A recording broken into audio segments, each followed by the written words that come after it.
Growing up, I saw a movie and it was Rambo. Rambo was tough, respected. He had intestinal fortitude. I said, that's what I want to do. I went off and joined the Marine Corps. I wanted the action. The first time I got shot at, I remember looking at my watch and I says, man, this time last year I was in English class.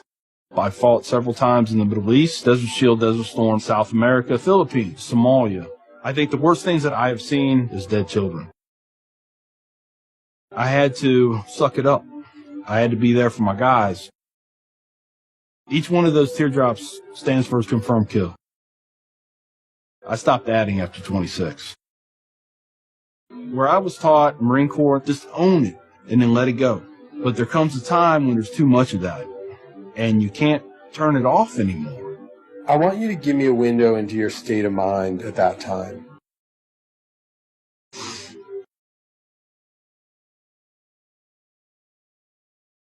One time, my wife and I went to a DSW, and I saw in the distance these two women in black burqas in my store. I cried as I prayed for enough strength to go over there and break both their necks.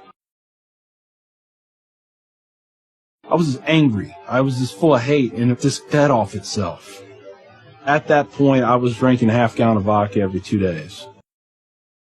I had devised a plan, create my own IED, homemade bomb, and I was going to set it off right outside the Muncie Islamic Center. 200 plus killed or injured. That was the plan. I saw an opportunity to do one last thing for my country. This was my rationale. I knew I would end up in a federal prison with a needle in my arm. I didn't care my hatred of Islam. It was the only thing that was keeping me alive. So one day my daughter comes home, second grade maybe. She was telling me about this little boy who sat across from her. His mom came to get him. She said she had scarves on her and she had a dress all the way down to her feet and you couldn't see her on nothing but her eyeballs. At that point I snapped. Started spewing things out of my mouth that should never be said in front of children or anything. She didn't say anything. It was the look on her face. I remember my daughter looking at me like I was absolutely the craziest person on the face of the earth. She was my little buddy. She used to say we were road dogs. I know I saw it in her eyes. I made her question that love. And that's when a light bulb came on. I decided to give the people of this community one more chance.